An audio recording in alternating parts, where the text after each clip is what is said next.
this was about as bizarre and as easy as it gets.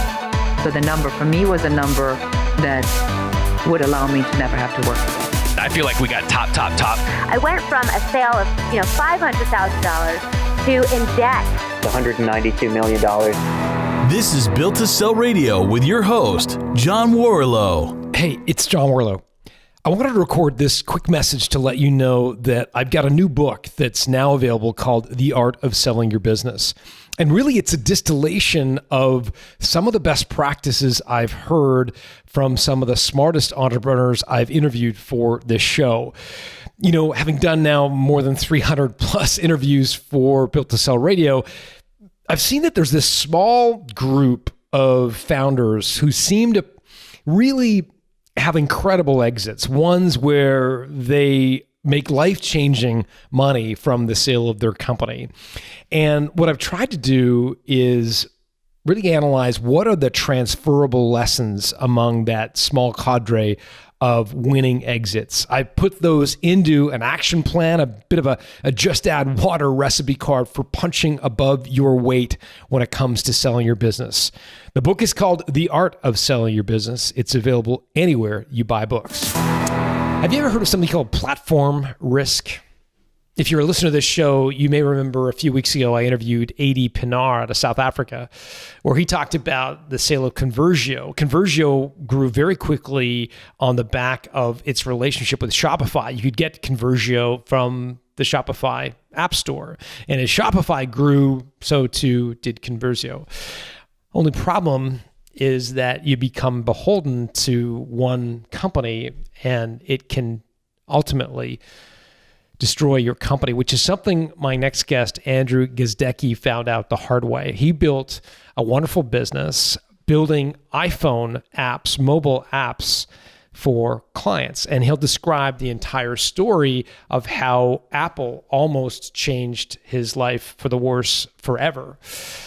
He'll talk about how he emailed Tim Cook and actually give you the actual email address to reach Tim Cook if you're interested, and how that turned around the controversy that he was in with Apple. He'll talk a little bit about early in the conversation, his distribution model and how he changed it, which led to an inflection point of very fast growth by just one fundamental change to his distribution model for his company. He'll talk about the downside of reaching the Inc. 500 list of fastest growing companies in the United States, how to make sure that you don't get held ransom by your employees who have perhaps more technical knowledge than you.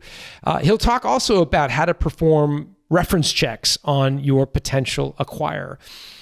Andrew will also share some tax advice on how to ensure, especially if you're a U.S. citizen, how to reduce your tax bill.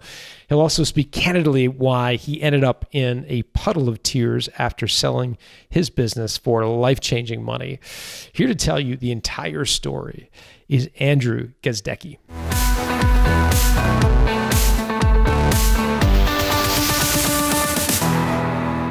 Andrew Gazdecki, welcome to Built to Sell Radio.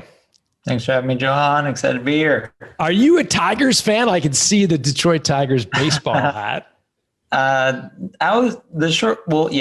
I was born in Detroit. A lot of people don't know that. And then I moved to a town called San Clemente when I was 3. Sure.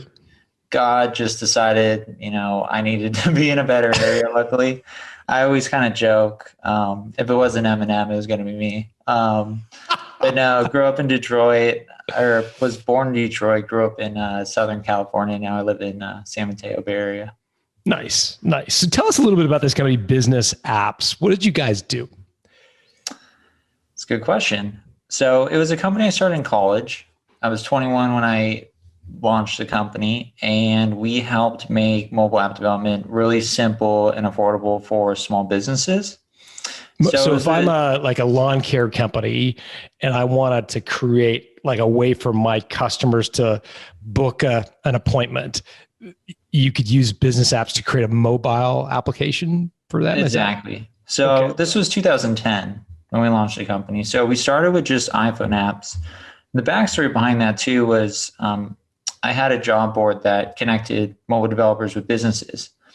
And I kept seeing people post the same sort of job request over and over and over, mostly luxury restaurants to start. They're paying like $50,000 for these really simple applications. But this is like 2010 when no one knew how to develop iPhone apps. Everyone was like rushing to get onto mobile phones. So I sold that job board for what felt like $10 trillion in college and used that as seed funding for business apps. How much did you sell it for? It was like 50 grand or something like that. It felt like 10 trillion. In college, that was the most meaningful exit of my life. It's up there. That was one where it was, because I candidly, I grew up pretty poor. I didn't grow up with a lot of means, food stamps. My my dad passed away when I was 6. So, entrepreneurship for me was always like a way out. And so I was on student loans. So 50,000 for me. Yeah, add some zeros onto that. That's how that felt. Awesome. So you get this 50 grand and you build the beta of this thing called Bizness Apps. Where does it go from there?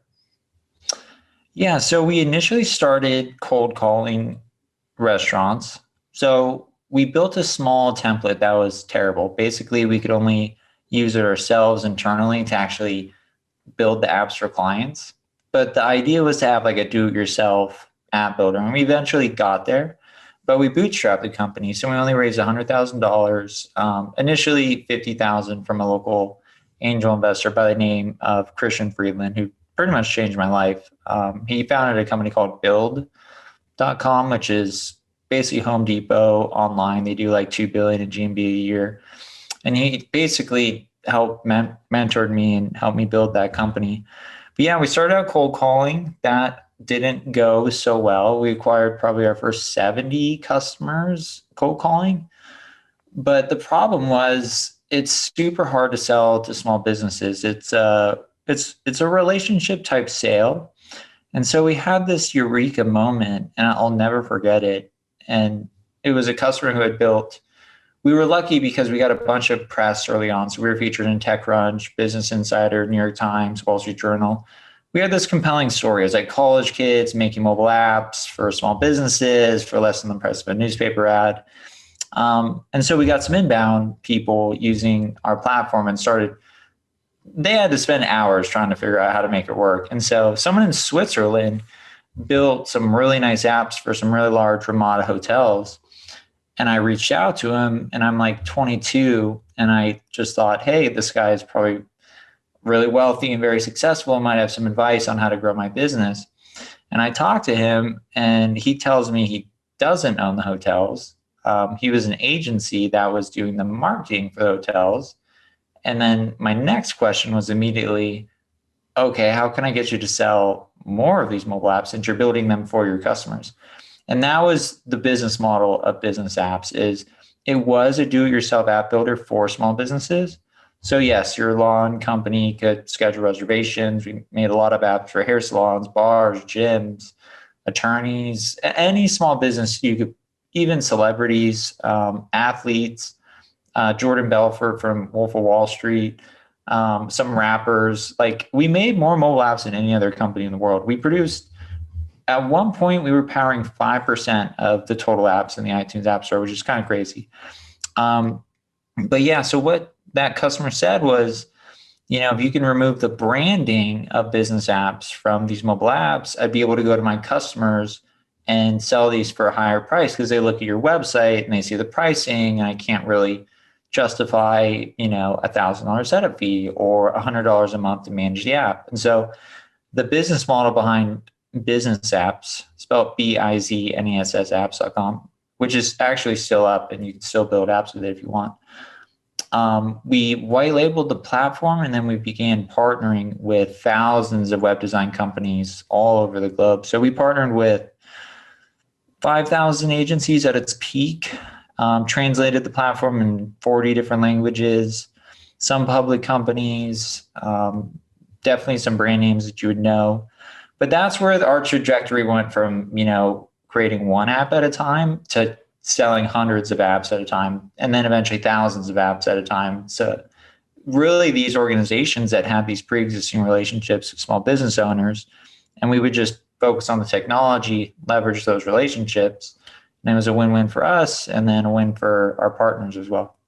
How much was like if I was coming to you direct and subscribing to Bizness Apps, excuse me, if I'm the lawn care company, what would I have paid? And then what would the agency where I'm going to build out 100 different apps have paid for the same service effectively? So if you came directly to Bizness Apps, we changed our pricing multiple times like most SaaS companies do. We started at $29 a month, and then we moved to $49 a month, and then we moved to $99 a month. If you worked with a reseller, you would typically pay a higher price, a much higher price. So you'd pay, sometimes some partners of ours were charging a $1,000 to $10,000 setup fee, and then $100 to $500 a month to manage the mobile application. And the beauty behind that was the lawn care company probably isn't the best at building a mobile app. So they would gladly pay for that because they didn't know what features to add, how to make the app look good, when to send out push notifications, stuff like that. And so that's how the partners were able to justify that additional cost, because they would add a layer of service on top of the technology that we built. And how did you, I'm assuming the early model was, as you said, you got a bit of press in TechCrunch and New York Times, and people were coming directly to you. How did you go about signing up these agencies? Did you hire some salespeople to go call on them, or what was that model look like? Yeah, so we shifted almost immediately, because the first partner that signed up, we didn't have any of the white label functionality built out. So I told this individual in Switzerland, his name's Raul, and his company is called Vendomat. I still keep in touch with him today because he essentially changed the course of the business forever. We made an agreement that I would build out the functionality if he agreed to pre-subscribe to a certain number of apps. I can't remember the exact number, but I believe it was like a $2,000 a month contract. So that was $24,000 a year. And I think our revenue at that time was $24,000 a year. So the company doubled from that one customer. So from there, and we were still all in college. So I had a minor in entrepreneurship that I was doing. Again, I was taking out student loans to allow me to stay in school and not go get a job. And I didn't go to any of my entrepreneurship classes, failed all of them, but focused on the business. So at that time, we were all in college, started recruiting some of my friends that were in college to help with sales, help with customer support, uploading iPhone apps. If you've ever uploaded an iPhone app, it takes about 45 minutes. We eventually automated that process, but yeah, we went all in on the reseller model when we started to see some traction, and really just recruited friends. Anyone who wanted to work at Bizness Apps at CSU Chico State, I said, come on in, I could use your help 100%. And so how big did you get this business? I'm curious. Raul made the first offer of $24K a year. Like how big did it get using these resellers to go to market? In terms of like revenue, or we got to about 10 million in revenue. We grew from 0 to 3.6 million in the first 36 months. We got number 58 on the Inc. 500 fastest growing companies for that. Congratulations. Then the next year we were number 91. We grew from 0 to 7.2. 3.6 to 7.2, you mean? Well, year 0 to 3. I could be getting these numbers wrong, but assume 0 to 3 in the first 3 years. And then we went from 0 to 7 the year after that. So we effectively doubled. I see. If that makes sense. And then we stopped sharing numbers with Inc. because I had to change my cell phone number every single time we'd be on there. Why? Who would call you? Everyone. Like my friends would send me pictures, like friends that were in recruiting, and they were like, my boss just told me to call everyone on this list. And yeah, if you get on the Inc. 500, you're going to have a lot of people reaching out. What was the change in strategy that enabled you to go from 3 to 7 in 1 year? Like, what was that inflection point about? It was really just scaling the team. Simple as that. I think really what happened, and a key to Bizness App success, and I say this all the time, is the number one reason that startups succeed is market timing. So we were just in the right place at the right time in a gigantic market with an obvious problem, selling an obvious solution. And so there was pretty much every web agency in the world was looking to provide mobile solutions to their customers, but they didn't want to hire in-house developers. And so that was our pitch, is we could allow you to offer this, way for your customers to connect with their customers on their mobile devices, but you don't have to hire in-house developers. We'll handle all the technology and all the development, all the submissions to the app stores, iTunes, and then also Android. So yeah, I mean, it just made, there was just such a wide demand. Like, it got to a point, I'm just trying to think back, where we wouldn't be able to answer sales calls unless people were looking to sign up. I remember one day on Easter, and I'll never forget this, I sent out like a 20% off email from, my laptop in the kitchen saying, hey, the reseller program is 20% off. And we added, I believe, like 70,000 in annual recurring revenue in one day from that. And that's on a Sunday. No one's answering the phones. No one's available. Like, it was such a weird ride because I was so young and I didn't have any prior job experience, no professional work experience, no sales experience, no marketing experience. I'm not a technical founder. So I hired developers. So I hope that answers your question, but I'm just for sure. But I've got to hire more. kind of going down memory lane here. No, this is great. So what was I understand what the customer would pay if they came to you directly. I also understand what the reseller would charge that customer if they chose to go through a reseller. What did the reseller pay you? What was that model like? Good question. So we had volume discounts. So we had a barrier of entry to enter the reseller program. So the typical package would be, if you pay $300 a month, we'd allow you to build 10 apps. So it'd be $30 a month per app. And that would allow you to publish 10 iOS apps. And then we had Android apps entirely free. We eventually started charging for Android apps. And then we eventually expanded out to progressive web apps, which are basically mobile websites that perform like native apps. So yeah, it was essentially $30 a month per app to start. So their margin was pretty sizable. If they were selling apps for $100 a month, we were charging $30. And then as you scaled up and you got over, say, 100 apps, we would lower that down to 20. If you got over 1,000, we'd lower it down to 15. I don't remember the exact volume scales, but that's kind of how we priced it. And sometimes we would do it, if we had a really high-end customer come in or well-known brand, we would structure something that made sense, like lower volume or lower cost per app based on higher volume. So, but that was the base package. And we would have that in place. So because we would train people on how to use the platform, we would support them, we would set up all their developer accounts. We would do a lot of onboarding with the customers. And so we put that in place so we didn't have a bunch of people just flooding in saying, I want to be a partner of Bizness Apps. And then we would just set up all these accounts and not know that we're going to receive any revenue in return. Yeah. So they had a bar to climb over to get into the... It was essentially a barrier to entry. Yeah. Yeah. Yeah.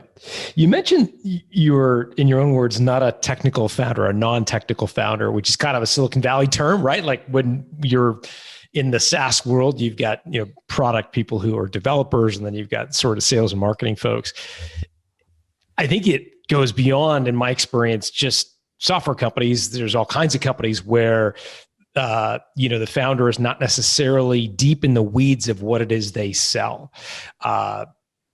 Could be a lawn care company that actually doesn't know much about cutting lawns. The person just has a great sales marketing engine and kind of outsources the actual cutting of the lawn, to use a very simplistic example. One of the challenges I think I hear a lot about is when you're a non-technical founder, it can lead people to always feel a little beholden to the technologists and a little bit vulnerable, maybe even held hostage from or to those people. Did you ever get that sense of feeling you were kind of in their hands? And if so, how did you overcome that feeling? I never felt that feeling. I built a distribution company, not a software company. I tell my team that all the time. People can copy your features. People can copy, the barriers to entry to software companies are extremely low. Funding is no longer a barrier. Technology is no longer a barrier. You can look at companies today and copy their technology in 6 months if you build the right team. So we focus heavily on distribution from day one. And that's how we were able to fund the company without outside investors, aside from the 3 angel investors that I had. But I get what you're saying, but I think what all founders should at least be able to do is manage product teams and have a good relationship with them, so you don't kind of get that sort of like, I'm building the software, I should own the company. And it's, and pay fair wages and stuff like that. That's probably not the best sort of advice, but that's what I did. I, worked really closely. I considered everyone on the development team, part of the company. We outsourced a lot of our developers. So we had engineers in Russia, Brazil, China. We had a big team in China, which is kind of interesting. I found one really good developer on Upwork and just asked if I could hire all of his friends. I just said, do you have a bunch of friends? Because you're amazing. His name was Ray, and I still keep in touch with him today. So I can see why founders can almost use that as an excuse. Like, I'm not technical. I need a technical founder. I don't buy that. I think if you're not a technical founder, just hire an agency to start. And if you really, are able to figure out the go-to-market, you're going to find customers, and you can use that revenue to hire in-house engineers. And that's essentially what I did.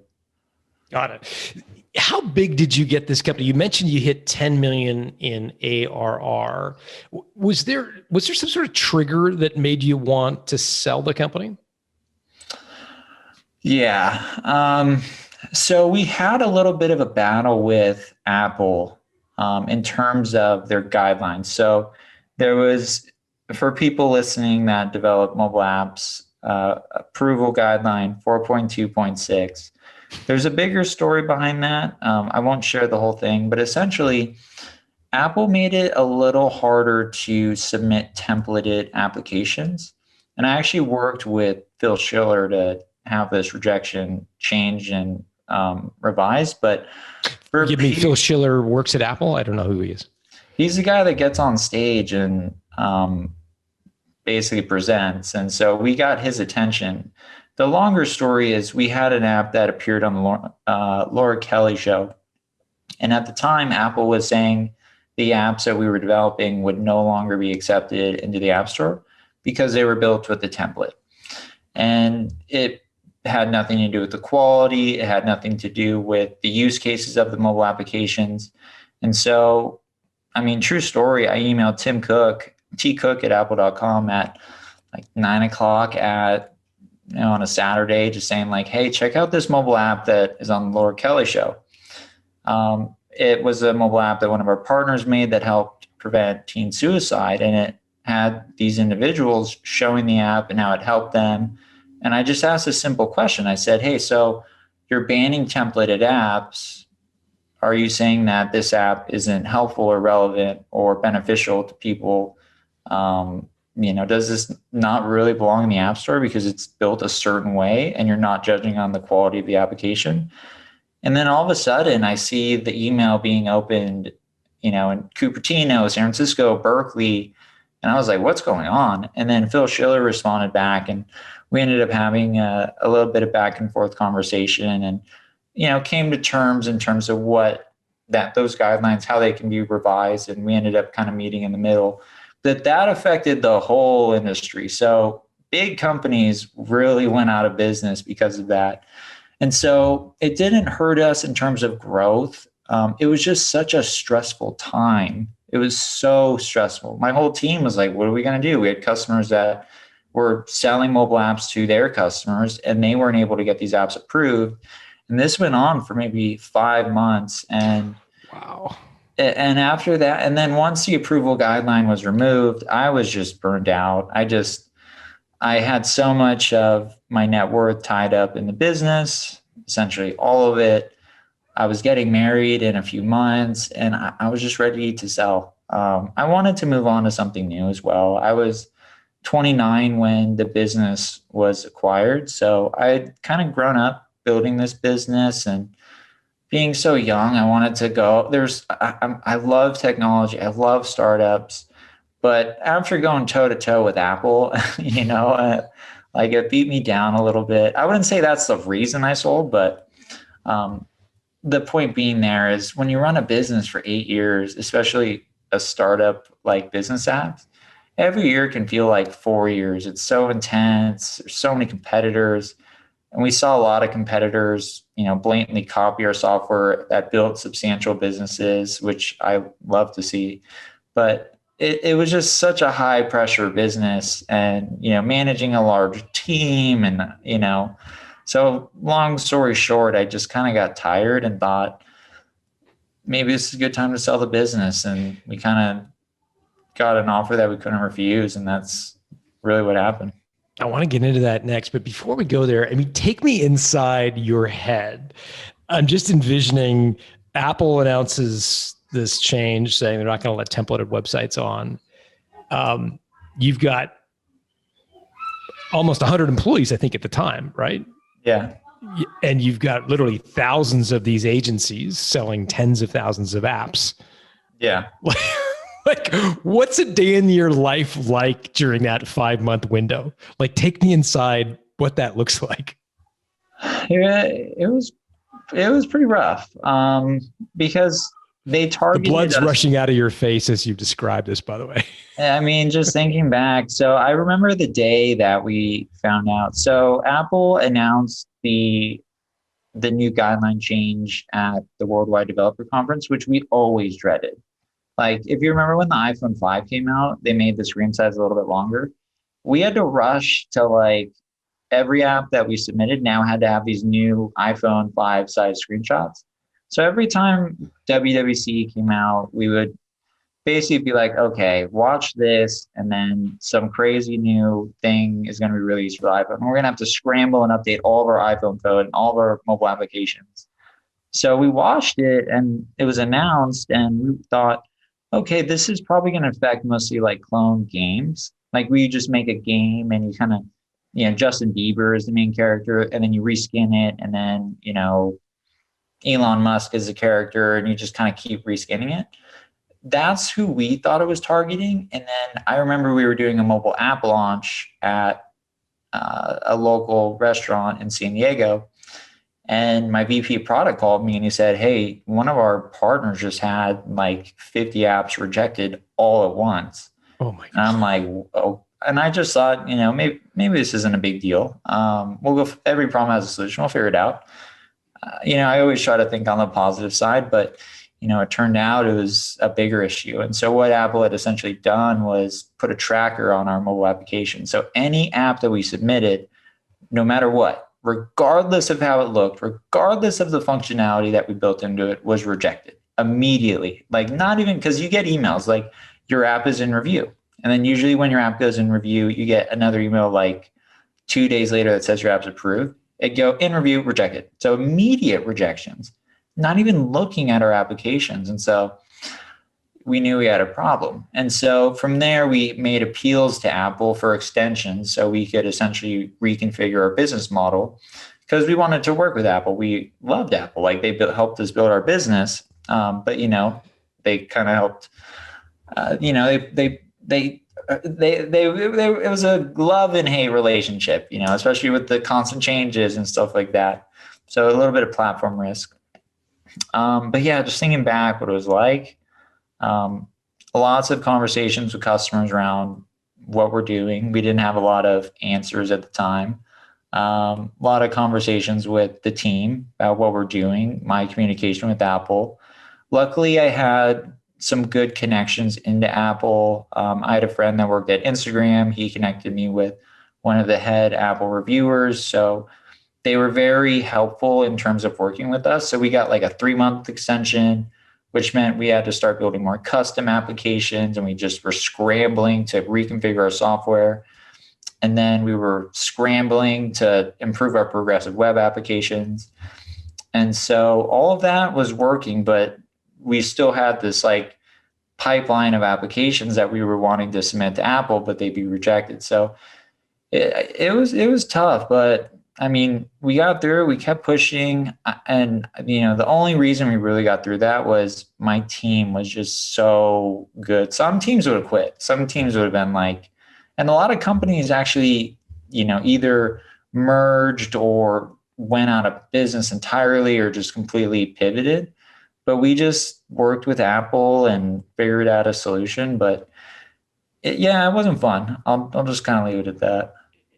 At what point did you email Tim Cook? You mentioned it was kind of 5 months from WWC to the time you got the problem overturned. Like, when did you email Tim Cook? It was probably like it was a Hail Mary. It was definitely like towards the end of like exhausting all my options of, can we do this? Because we had some good ideas. We were talking to Apple, like, what if, because their concern was we were submitting thousands of applications, tens of thousands of applications. So they felt that we were essentially spamming the App Store, even though we were building many high quality applications for many high quality businesses. And really, without a tool like Bizness Apps, a small business can't afford a custom application. It costs like $40,000 to $50,000. So we're, almost fighting for small businesses in a sense. We had some suggestions like remove them from search. So because that's how most, customers of a small business would find out about that. They would directly search. So remove it from the categories or something like that. We had other suggestions like, what if we just uploaded the app into one developer account? That was what we ended up agreeing upon. And that's, I believe, the guideline now. I don't check on the Apple guidelines now anymore, and it feels great. But yeah, so Tim Cook, hopefully he listens to this podcast, because I'd like to say thank you if he does. But this was like 3 years ago. So it was maybe like, it was definitely towards the tail end of it. But then 2 weeks, actually probably 5 months into it, because 2 weeks after I emailed him, the rejection thing was gone, like completely lifted. We were like, okay. And then we found out first because I had spoken directly with the team at Apple, and we actually tried to acquire our competitors who thought that it was game over for them. That didn't work out, but I was happy regardless to know that we can continue operating. But that was definitely a big speed bump and kind of just opened my eyes like, hey, there's, when you build a business, things can change very quickly. You can get disrupted. You can have a big partner change their guidelines. And that really was eye-opening to me. And so that really kind of, it made it very clear it was time to sell the business and move on to something else. Yeah. Yeah. You mentioned a big part of your net worth was tied up in the company. Did you have any sense of what it might be worth at this stage of the game? Yeah. I mean, so towards the tail end of Bizness Apps growth kind of started topping off a little bit. So we were hitting, we had a lot of churn with customers. So as we kind of got to above 10 million in revenue, we were constantly sort of adding new customers, losing customers, because a lot of resellers would sign up, never use the product, cancel. And so growth started to get to, low double digits. So in terms of what the business was worth, typically trading at, 1 to 5x, depending on who the buyer was. On 1 to 5x of what? ARR. Annual recurring revenue. So that was kind of all our ballpark. But we, at that point in time, we hadn't really, I thought it was worth like $100 million, like any entrepreneur. I overthought the value of my business, but yeah.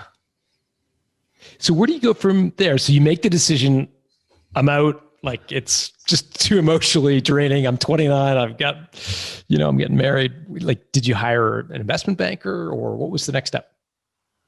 So I hired an investment bank in 2016. and I worked with them. We had a number of different offers from large strategic companies. We did a full roadshow. We had one large PE firm offer like 15 million for 70% of the company or something like that.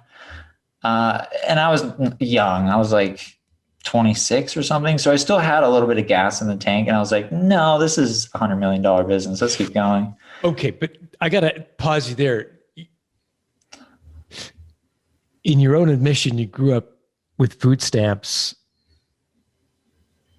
6 years earlier, 50 grand felt like $1 trillion. What did it feel like at the age of 26 to be offered $15 million for your company? For 70% of it.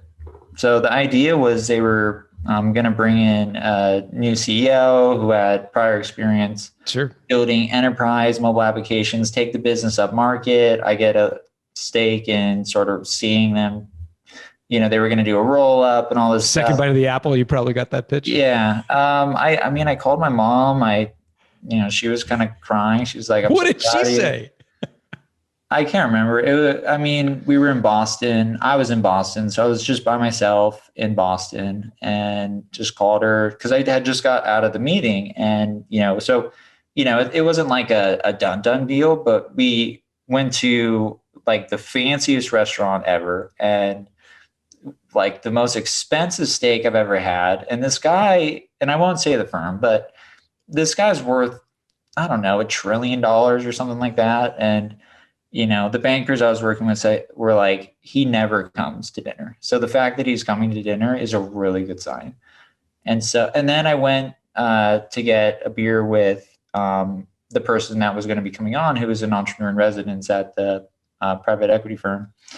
And he said, this is going to be life-changing for you. Like, this is going to be awesome. We're super excited to work with you.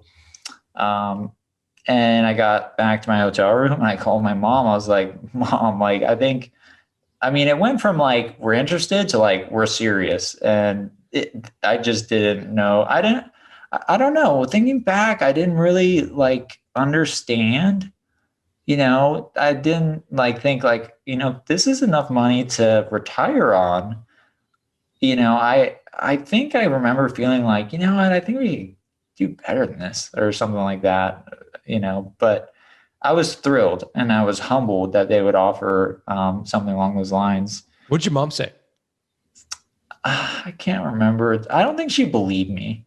My mom, I always try to tell her what I'm doing. And, I usually will send her press articles and then she's like, or I'll send her like this podcast and she'll listen to the full thing. And then she'll be like, okay, I get what you do.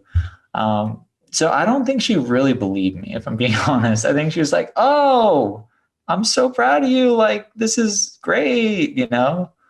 I'm pretty sure she cried, but I don't know. I can't, this was 5 years ago. So this memory is a little fuzzy, and it was like 10 PM. And then, so yeah, it was surreal. I can say that. I bet. So where does it go from there? After the steak dinner, what'd you do next? Turned down all the offers. Just walked. Okay. So why? What happened to make you want to? Well, I thought we could keep pushing. I wanted to keep pushing. I was still excited about the business. I still thought we had so much opportunity in front of us. And I just, it was a hard sort of decision, but I guess in another way, Bizness Apps was like my baby. Like, I guess I wasn't really mentally ready to give it up. If I can go back, I would have taken that deal in a second, because then I could like put the money in the market, let the money grow. And then maybe that 30% would have been, but at the time I was so emotionally involved in Bizness Apps. This truly was my baby. And I loved everyone I worked with. I loved the product. I loved our customers. And I thought, selling might be, might feel like selling out a little bit. And it wasn't like $1 billion offer. And so I, being young, I thought, maybe this is my one chance. Let's maximize it. So that's the best answer I can give you. There's no logic behind it. Let me just understand the math behind it. If there's no logic, let me just do the math. So I guess it's around a $20 million valuation if they were going to pay 15 for 70%. I remember the number 30 or 35. 35? Yeah. On the LOI, the valuation was 35 million. And they were going to give you a 15 up front. It could have been 17 or like 18, something in those numbers. I would own a minority stake. I would walk with, I think it was 8 million up front and then like 7 after 2 years or something like that. So maybe the number is off, but 30 million is coming to mind right now. Got it. Okay. Maybe it was 27. I don't know. Something in that. Do you recall what multiple of revenue at the time it would have been? Like, you mentioned you thought it was worth between 1 and 5 times annual recurring revenue. What was that original offer as a multiple of annual recurring revenue at the time? Ballpark. So that was 2016.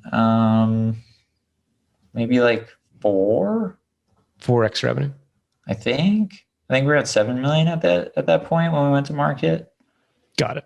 I could be totally wrong, to be completely honest, but that would be my final answer if we were, If I was Regis Philbin, is that the guy who did was that the guy who did that show? I've forgotten his name. It was. If there's, I wish I could phone a friend, but yeah, exactly. That sounds right. Okay, so that's helpful for sure. So you walked away. What next? Because my original question was, tell me about the sale. You went through this thing with Apple. How did you actually end up selling it? So after the thing with Apple, we were approached by a private equity firm out of the blue. Literally out of the blue. Just, hey, are you looking to sell your business? And I was like, maybe. Like, are you guys legitimate? And the funny part about that was, and another reason I didn't want to sell too was the investment bank's minimum fee was like $800,000.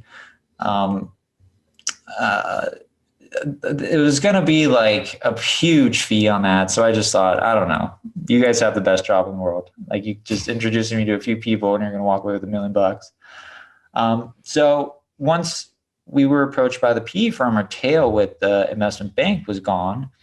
So I was thrilled to entertain offers. We weren't actively looking or shopping the company, but we were approached by 𝙁𝙊𝙇𝙊𝙀 Capital. They made an offer that was very generous for the company, and they moved extremely quickly. And I was hesitant at first because I had never met you guys. I always thought an acquisition, the way it happens is they come, they meet you, shake your hands, it takes 6 months. But little did I know, we had been in conversations with them previously. So during due diligence, first round that was run by the investment banker, 𝙁𝙊𝙇 was one of the companies that were in no, play. even before that, we had a conversation that I just didn't remember. And I only remember this part because during due diligence, when they asked for all the NDAs I'd ever signed, I found one from 𝙁𝙊𝙇 Capital, and I was like, oh, like, we talked like 6 years ago, like, this is cool. So yeah, it just came out of the blue, and the timing couldn't have been perfect. I was about to get married. So I started thinking about, like, okay, like, I'm no longer, just a 20-something-year-old. Like, this is a chance to really change the course of my life. Let's go. And so I was actually thrilled to get the offer. How did you, a lot of people listening to this would get those kinds of calls from private equity groups all the time. The hey, do you want to sell your business phone call? And some of them are legit, others are less than reputable. How did you evaluate the credibility of 𝙁𝙊𝙇? I reference checked the hell out of them. I called probably 8 CEOs that had been purchased from them. And the number one thing I was always scared about was I never wanted an earnout. So I never wanted to go and work at another company. Because I always knew if I took like a 2-year earnout or something like that, I'd get to like month 3 and then quit. And then I'm like, okay, great. Like I got 10% of what was offered to me because I just can't stand. I literally just cannot stand working for someone else. Not in a bad way. I just really love building companies.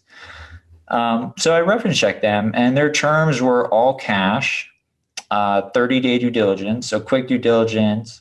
But what I was looking for was insurance on would they do what they said? Meaning, are we going to get to the 9th inning and then we get a haircut because they found something, or just typical private equity horror stories that you always hear about. And I heard fantastic things across a number of different people. And one person just said, if you sign that LOI, that's what you're going to sell your company for. They do what they say. And I remember the CEO gave me some advice too. He's like, I hope you don't have a drug problem. I hope you don't have a gambling problem. Because it's going to be all cash. You're going to do exactly what they said. And I was like, I don't have either of those. So, okay, great. Thanks for the feedback.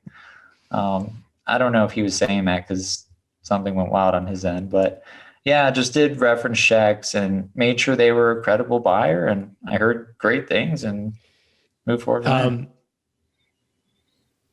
In terms of the reference checks that you did, how did you identify the 8 CEOs that had sold their companies to ESW? Like, was that on is ESW sort of portfolio companies on their website, or how did you track that information down? They did. I don't think they do anymore, but I went on their website and just reached out to people over LinkedIn that had sold their businesses to them. Some responded, some didn't, just like anything. And I spoke to the ones that responded, and across the board, it was very consistent with the answers in terms of, all cash, due diligence, is obviously never fun, but you get through that, they'll do what they say. And and also another part I loved about ESW was they kept the business alive and they run it for the long term. So they wouldn't buy it, turn it into Google app builder, and then, I can't look back on what I spent essentially, not my childhood, but like my young 20s building. So Bizness Apps is still alive. I actually built an app on it the other month just for fun to kind of go in. I felt like I was in my college dorm room house or whatever. So I really like that aspect, and that turned out to be true. So it's definitely, the software's still up. The customers are still taken care of. That was all really important to me. When it comes to, were you able to share what multiple of revenue ESW offered you? We're still under NDA, so I've actually never told anyone what I've sold my company for. I swear I've never told anyone outside of my wife and my team, but you can add it up. I mean, the business was at 10 million in revenue. PE buys SaaS companies at, a 2 to 5 multiple. Things like, I'm comfortable saying we had 2 million in cash on hand. They paid a 1x multiple on that. I own 90% of the business at close. We benefited from QSBS, so they did a stock purchase. Sorry, what is QSBS? Qualified Small Business Stock Exemption, or tax exemption. Basically what it means, if you hold small business stock, I'm not an accountant, so I don't have all the details, but essentially if you hold small business stock for 5 years and the value of your enterprise is under 50 million, you have no federal taxes to pay on the first 10 million of the sale of the company. Got it. So I essentially paid 12% tax because I lived in California on the sale of Bizness Apps. Fantastic. Yeah, we have something similar in Canada, qualifying small businesses selling the shares. But I think different countries, the UK has something similar. I think different countries around the world have some way they kind of promote small businesses and enjoy the capital gain. If there's anything anyone gets out of this podcast, like look up QSBS, because I didn't even know I applied for it. So as we were, working with, because we hired a big law firm, we hired Pillsbury, and they were super expensive, but really, really good. And a really, really good accounting firm, and we were going through everything, and I was told, you're not going to have to pay any federal taxes on this. And that was huge. And that's why we asked for the PE firm to buy the cash on hand, because typically when you sell a business and you dividend the cash out, you're going to be taxed as normal income, or 40% or something like that. So when they bought the $2 million cash on hand, we paid 12% tax on that, since it was included in the total sale of the business. Great.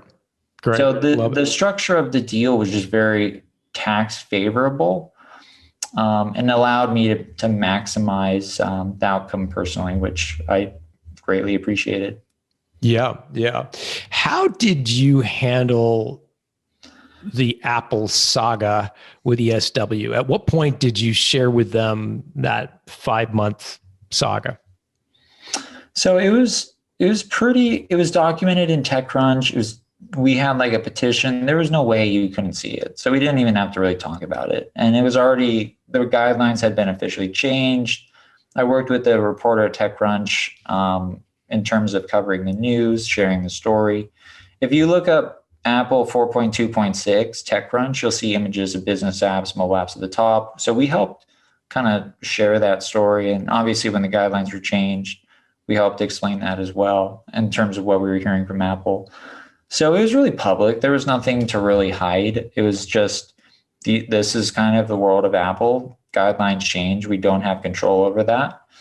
But we had been operating, things had gotten back to normal, essentially, is probably the best way to put it. All of the apps that were in the backlog were going through just fine. We were hovering back around a 98% approval rate in terms of the iPhone apps that we submitted. And that 2% rejection rate that we would see would be for apps that just we knew shouldn't be in the App Store. Low quality content type mobile applications Apple doesn't typically approve. So things were just back to normal.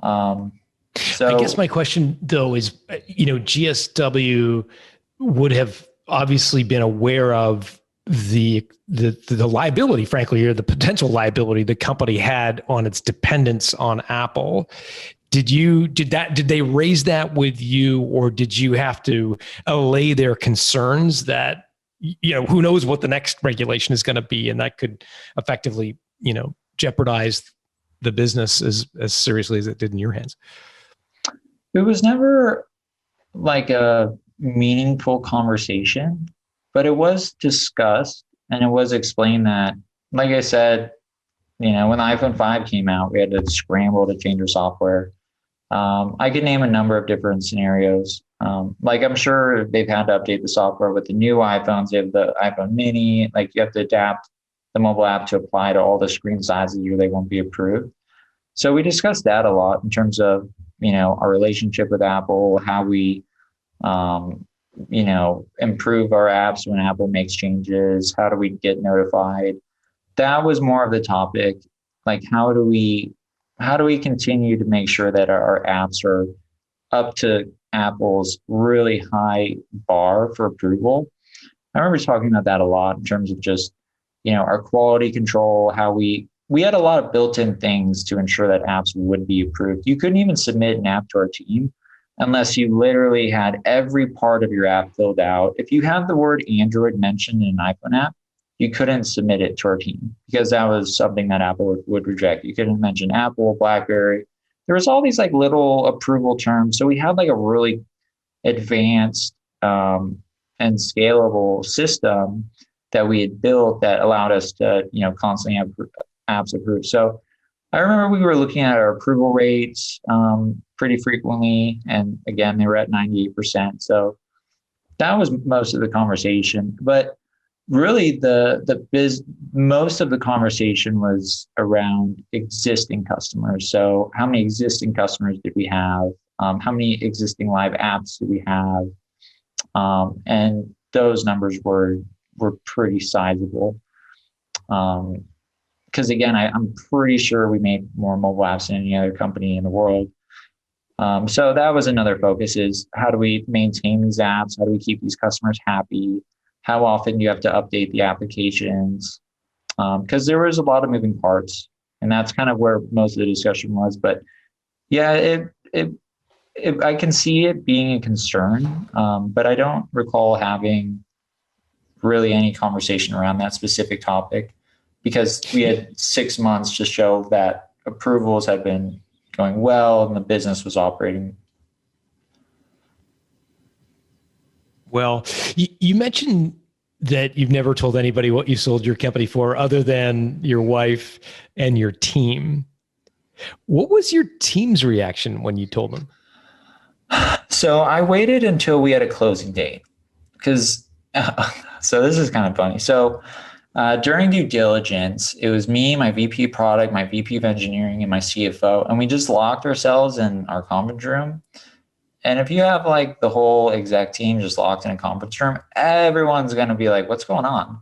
So I told the team we were being audited by the IRS, just because I didn't know if the deal was going to go through. Because when you tell your team that you're selling your company, the reaction is, am I becoming a millionaire or am I getting fired? Like it literally, and everything in between. And I didn't want to shake up everybody without 100% certainty that this deal was going to close. So once we had an agreed close date with our legal team, and we had completed due diligence, and it was just a matter of sort of, getting everybody in like closing day.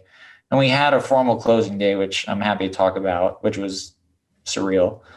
I told we were going to close on a Monday. I told the team on Friday, and just basically brought everybody into the room and said, there's going to be a change of ownership. We're selling the business. This is what I know. We're going to close on Monday. When you say everybody, do you mean the leadership team, the VP engineering, VP product, or everybody in the company? Everybody in the company. And were they shareholders in the company, or do they have options, or? They did. All of them, from the bottom down to the top?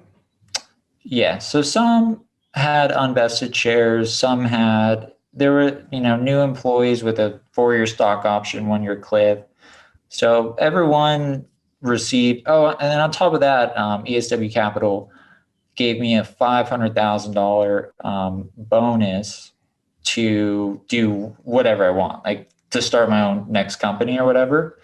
Literally just a blank check on top of the purchase price.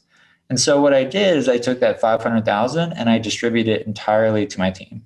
So on top of them benefiting from the sale of the company, because I figured I was going to be taxed, like I was already making, like I was definitely going to be the one taking most of the profits from the sale.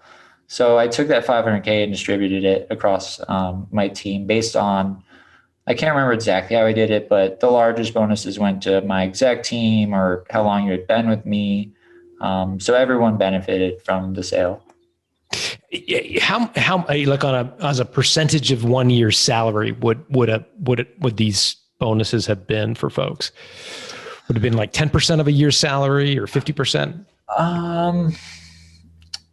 So I distributed it to everyone in-house. I think the smallest was like at least 10,000. And then the biggest was like 100,000 on top of what they would get for their stock options as well.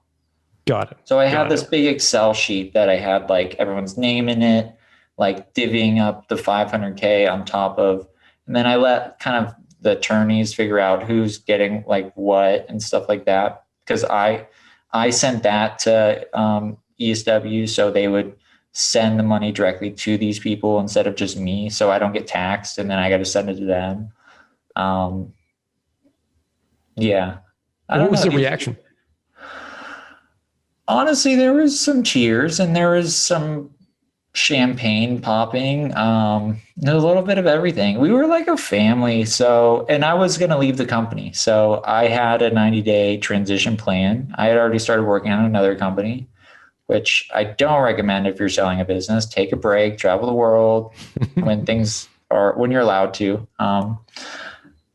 That is like my best advice is like, if you sell a business, celebrate the win. I didn't really do that. I started another company immediately afterwards. So I was leaving, and it kind of felt like the end of an era. I told the team, like, this isn't goodbye. This is just see you around. But it kind of felt like graduating from college when you're with all your friends and, you're not going to see them every day anymore. So it was bittersweet. And I still keep in touch. I talked to my VP product, VP of engineering, VP marketing literally yesterday. Like, we all got on a call together because we just built such deep camaraderie working together for so long. But yeah, it was bittersweet. I mean, it was awesome because we built the company to be acquired. It wasn't a cash flow business because I had a fiduciary duty to my investors to show return on their initial investment and just believing in me at 21. So yeah, I mean, it was a lot of high fives and a lot of sort of like, you know what, this was awesome, but just like graduating college is probably the best way to explain it. Some people were sad, some people were like, yeah, and then everything in between. Got it. You mentioned closing day was surreal. In what way? So it happened. So we moved the company down to San Diego at one point. So I flew in basically everybody. So we had some employees in San Francisco because we ran it for a while in San Francisco and moved it down to San Diego so we can lower operational costs. And we were able to do that because we had a remote dev team and we mostly hired entry-level customer support and sales. That's a story for another time. But I've written about it if you want to Google like TechCrunch, Andrew Gazdecki, how did I move my company from San Francisco to San Diego. But I was just with a few people. The wire came in right before the deadline, which I think is like 1 p.m. or something like that. And I was just alone in this like conference room with my CFO. And it was just one of those like, because we were so like anxious and just like, is this really going to happen? Like, really? And I couldn't see anybody. I was just so nervous. And again, it's like I'm coming from nothing, and then this is like a life-changing moment. So I was like, I was just like trembling, and then the wire came in, and the associate from ESW sent me like some banker-esque text, which was like, light up the cigar, or put the foot to puff, or some sort of slang that I didn't understand.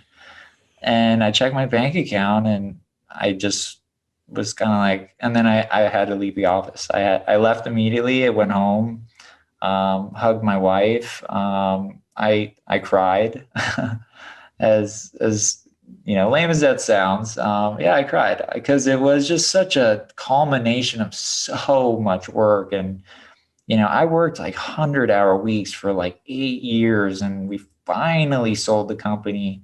And it was on good terms. It was all cash. It was to a great buyer. My team was taken care of. My customers were taken care of. My investors were happy. They saw over a 10x return. It was such an accomplishment.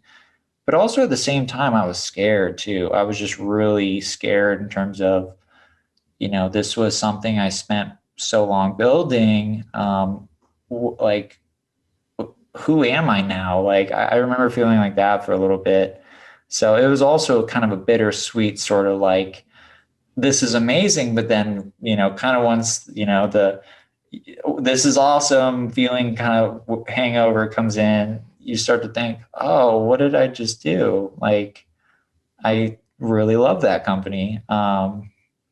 But no, absolutely no regrets. But in the moment, it was just so emotional because I don't know. It's just, your life just goes like that and it changes. And I had really, really good guidance from my investors as well. So I didn't do anything stupid. I didn't buy anything dumb. I still haven't. But no trophy whatsoever. I bought a C63 AMG. That was probably my only thing I bought. My dad helped. He used to be like a Ferrari mechanic, and he helped design the DeLorean. So always been a car person. So I kind of bought that. Just it reminded me of him because he always liked muscle cars. That was I bought it used. So it was only 35,000. So I didn't buy like $100,000 brand new, AMG, but I bought that. Bought a house for my family. That's it. Awesome. I am so grateful for you sharing this story with us. I think you shared it with so much candor and humility. I just think it's amazing. You've really helped a lot of people today. So thank you for sharing it. Yeah, that was fun going down memory lane and I felt like I just kind of refelt some of those memories. So thanks for letting me share that story. Oh, it was amazing. It was amazing. If people want to learn about you, what you're up to next, is there a place they could do that? What's best? Yeah, probably Twitter, just 𝙁𝙊𝙇𝙊𝙐 at Twitter. Or you can add me on LinkedIn, Andrew Gazdecki. Awesome. Yeah. And we'll put the spelling in the show notes at 𝙁𝙊𝙐𝙇𝙊𝙐, 𝙁𝙊𝙇𝙊𝙐, I believe, if I've got that right. You do. Awesome. Andrew, thanks for doing this. Anytime, John. Thanks for having me. Hey, if you like today's episode, you're going to love my new book, The Art of Selling Your Business. The book was inspired by the cohort of my guests over the years who have been able to negotiate an exit far better than the benchmark in their industry, sometimes 2 or 3 times more than I would have expected. I was curious to understand the tactics and strategies of these entrepreneurs and what they do differently from average performers.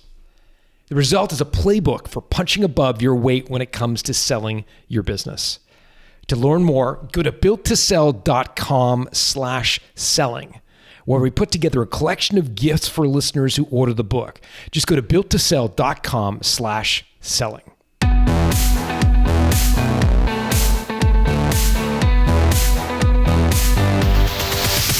Thanks for listening to Built to Sell Radio with John Warrillow. For complete show notes with links to additional resources, visit builttosell.com/blog.